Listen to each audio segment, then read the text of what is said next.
Ibanki ya Repuburika y'u Burundi irashimishwa n'akarusho kibonekeza mu kungene amashirahamwe akora urudandazwa rw'amafaranga atunganijwe mu korohereza abayahurumbira na cane cane biciye mu buhinga bwa none.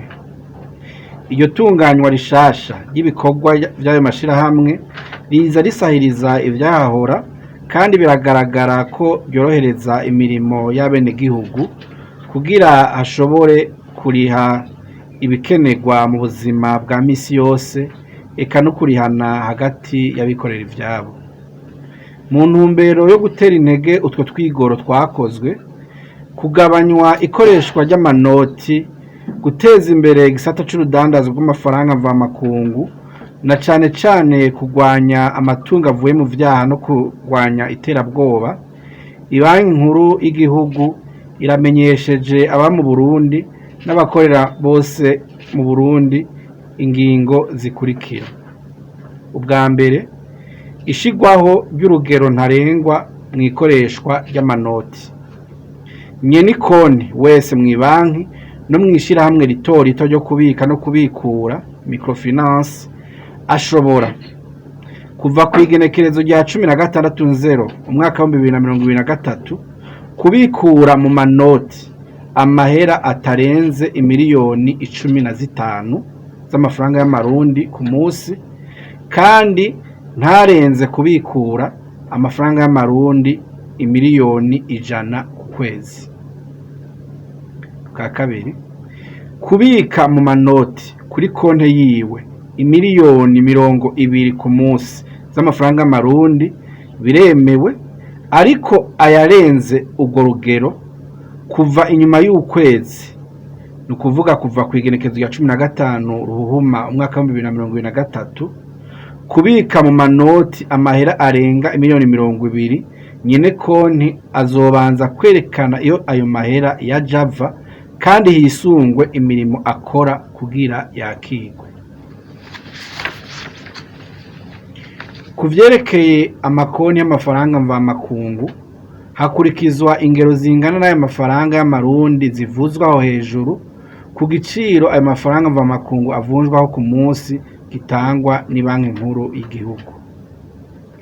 Mu kubika no kubikura amafaranga arenga izo ngero zashinzwe, mbere n'ayari musi yazo, abenegihugu bahamagariwe kugabanya gukoresha amanoti mu gukoresha cane cane ubundi buryo butangwa bwo kubika no kubikura amafaranga ari nko kurihisha sheke, kurungika amahera biciye mu yandi makonte hamwe n'ikoreshwa ry'ubuhinga bwa none.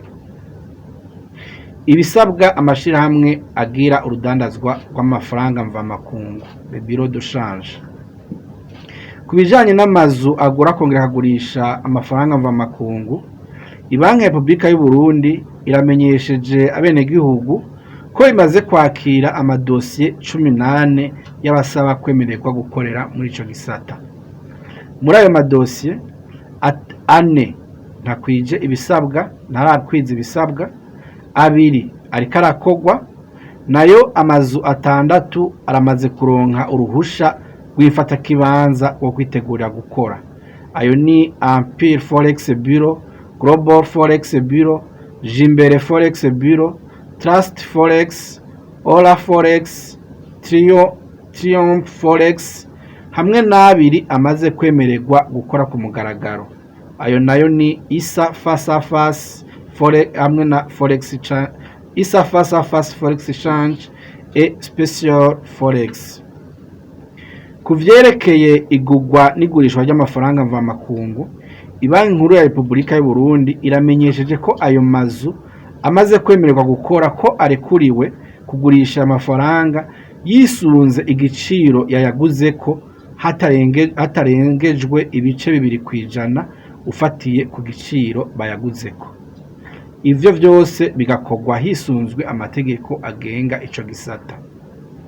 Ariko ayo mazu ategerezwa gucisha igikorwa cose kijanye no kugura canke kugurisha amafaranga mvamakungu cakozwe ku munsi mw'irojisiyeri yabigenewe yitwa Birex, kandi bagaha umunywanyi wabo urupapuro ruriko imikono rwemeza ubukuzi bwakozwe. Vyongeye, mu ntumbero yo kwirinda kubika amafaranga menshi mu mazu adandaza amafaranga mvamakungu, ibikorwa bijanye no kubika hamwe no kubikura amafaranga mvamakungu aba yakoreshejwe bitegerezwa kuboneka ku rutonde rw'ivyakorewe ku makonte yuguruwe ku bw'ivyo bikorwa mu mabanki y'ubudandaji. Bigiriwe i Bujumbura kuwa 13/0/2023.